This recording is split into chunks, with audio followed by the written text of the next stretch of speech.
The air inside the derelict starport reeked of scorched ozone and burnt calf sludge, a scent that clung to Darren's clothes like a desperate creditor.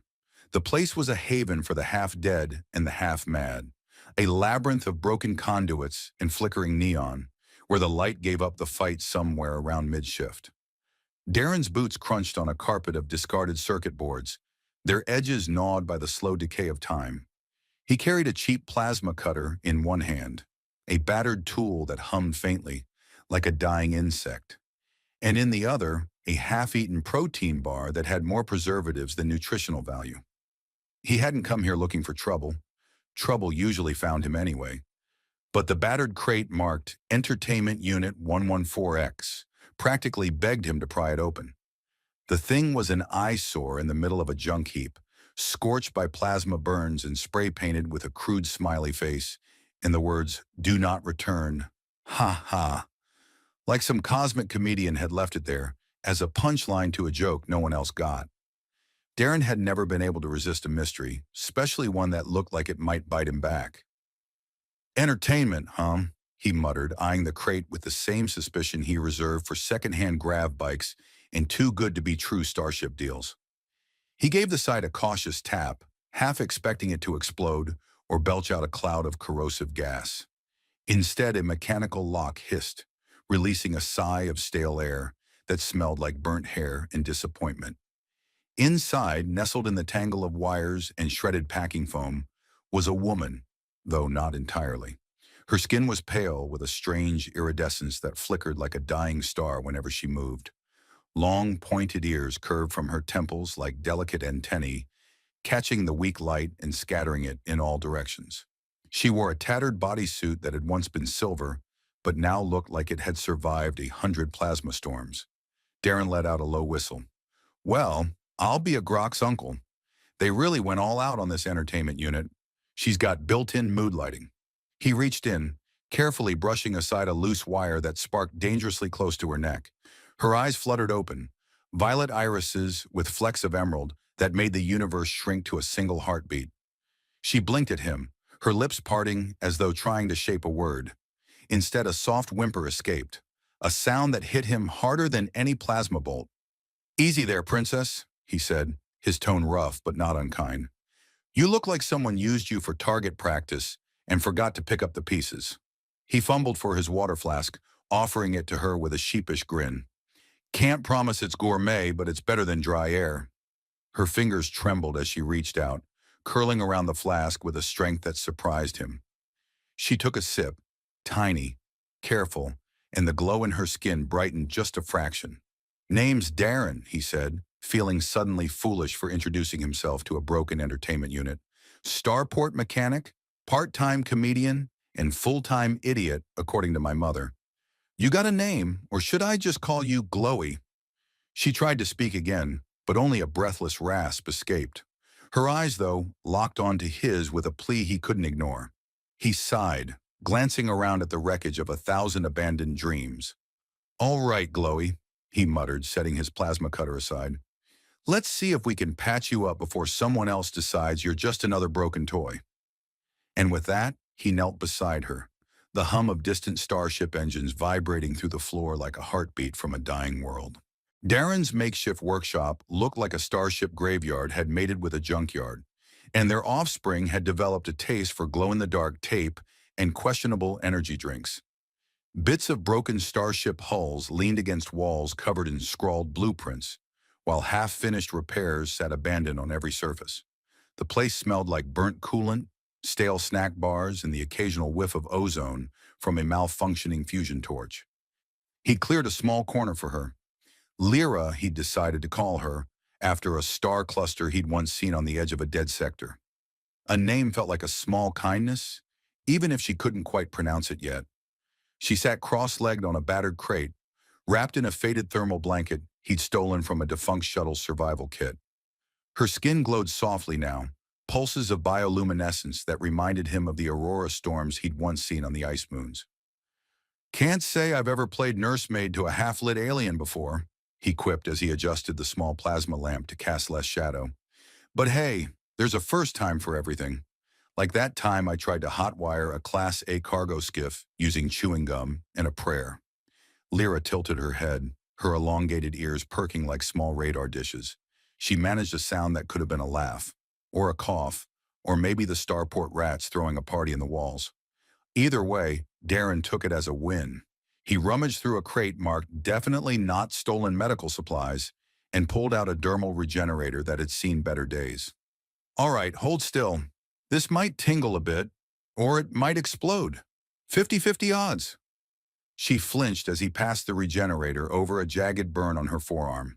The device sparked, hissed, and whined like a starship engine that had missed its last tune-up by a century. A thin layer of her alien skin sealed over the wound, glowing faintly. "There," he said with a grin. "Good as new. Or at least better than the plasma-scorched toast I tried to eat this morning." Her violet eyes, flecked with 1,000 colors he couldn't name, watched him with a mixture of caution and curiosity. She opened her mouth and managed a single syllable. "Da." He nearly dropped the regenerator. "Well, I'll be a hyperdrive short circuit. You talk." He gave her a crooked smile. "Name's Darren." "Close enough, princess. We'll work on your accent later." She tried again. Darren." His chest tightened in a way he didn't expect, like someone had flipped a gravity switch on his insides. "That's it," he said, his voice rough. "Darren." A sudden crackle of static burst from his comm unit, followed by the grating voice of Jax, the cybernetically enhanced war vet who thought intimidation was a substitute for a personality. "Oi, Darren. Word is you're playing around with scrap that's above your pay grade. Entertainment units aren't meant for repurposing." Darren rolled his eyes. Yeah, tell that to my last paycheck." He switched off the comm with a flick. "Ignore him, Lyra. Guy's got less charm than a malfunctioning airlock." She blinked, the glow on her skin pulsing gently. A hesitant smile played at the edges of her lips, as if she was trying to remember how. He leaned back, crossing his arms with a theatrical sigh. "Guess we're partners in crime now, Glowy." The starport lights outside flickered, casting a ragged glow through the grime-caked windows. "Don't worry," he added with a grin. "We'll get you back on your feet. And maybe, just maybe, figure out what the hell you really are." The days blurred into a rhythmic dance of sparks, laughter, and the occasional power surge. Darren's makeshift repair bay, still a shrine to duct tape and cosmic detritus, had transformed into something like a home, or at least a place where the leaks were predictable and the rats knew to knock before stealing your leftover rations. Lyra sat at the edge of a repurposed fusion cell, legs dangling, her iridescent skin casting playful shadows on the oil-stained floor. The burns had mostly healed, leaving faint lines that shimmered like old star maps. Her ears twitched as she listened to Darren rant about the latest starport scandal. A group of drunk miners who'd tried to gamble away a half-functional hover car. "Swear on my last energy pack, Lyra," he said, brandishing a hydrospanner like it was a conductor's baton. "These guys have less sense than a reactor core with a busted containment field." One of them bet his own left boot. Not even the pair. Just the left. She let out a sound that might have been a giggle, light and crystalline, catching Darren off guard. He dropped the spanner with a clang and held a hand to his chest in mock horror. "By the moons of Skelvare," she laughs. "That's it. Civilization's doomed. Laughing entertainment units are a sign of the apocalypse." Her smile widened, revealing perfect white teeth. It made her look even more human, which somehow made the alien glow of her skin stand out all the more. She tilted her head, studying him with those violet-flecked eyes that seemed to pierce through the grime of the universe. "Why help?" The question hit him harder than a plasma bolt. He busied himself with a stray wire, pretending it needed immediate attention. "Well, first, I'm an idiot," he said, voice light. "Second, you're way too interesting to throw in the scrap heap." Her ears twitched, catching every nuance in his tone. "No. Money?" he snorted. "Honey, I couldn't sell you to the black market if I tried. They'd take one look at you, with your glowy skin and ears like subspace antennas, and tell me to get lost." He tried to keep his tone flippant, but his eyes softened. "Besides, I figure everyone deserves a second chance. even entertainment units. The comm unit crackled again, the voice of Jack slicing through the warm glow of their laughter. Darren, you fragging idiot. Word's out the authorities are poking around. They know you're harboring an unauthorized unit. Darren let out a sigh that rattled like a cheap fan motor. Well, that's just prime. He shot Lyra a lopsided grin. Guess the welcome committee's coming. She didn't flinch. Instead, the glow on her skin intensified, pulsing in rhythm with her breathing, like a living star chart. Darren felt a chill crawl up his spine. Lyra, what are you? He asked, his voice suddenly quiet. She closed her eyes, and when she opened them, they seemed to contain 1,000 galaxies. Not just unit. Her voice was stronger now, each word a defiant pulse in the dark. More. Darren ran a hand through his hair, feeling the weight of the unknown settle on his shoulders. Figures I'd pick up the one entertainment unit with a secret. My luck's about as solid as a hull breach. A slow grin tugged at his lips, though. Well, Glowy, I guess we'll just have to fix you up, find out what that more is, and hope the starport authorities have a sense of humor. Because if not, we're going to need a lot more duct tape. She laughed, a sound like music from a place he'd never been. And for a moment, the starport didn't feel so broken after all. The starport authorities arrived with all the subtlety of a supernova. Sirens wailing, lights blazing, and boots clanging on metal like a war march. Darren barely had time to hide the hydra spanner he'd been using to patch a crack in Lyra's exosuit before a pair of armored enforcers kicked in his workshop door. One of them, a broad-shouldered woman with eyes like a rusty plasma rifle, held a scanner that beeped every time it got near Lyra's glowing form. Entertainment Unit 114X, she intoned, as if reciting a death sentence. You are property of the Sovereign Collective. Return is mandatory. Resistance will be met with force. Darren threw up his hands in mock surrender. Hey, let's not get all dramatic. She's not even fully charged yet. At least let me top off her batteries before you haul her away. The woman's expression remained as warm as a frozen asteroid. Step aside, citizen. Darren cast a quick glance at Lyra. Her skin glowed with a fierce, almost defiant light, like the inside of a star just before it went supernova. Her eyes locked on his, and for a second, he saw something that looked suspiciously like trust. Fine, he said, stepping forward with exaggerated reluctance.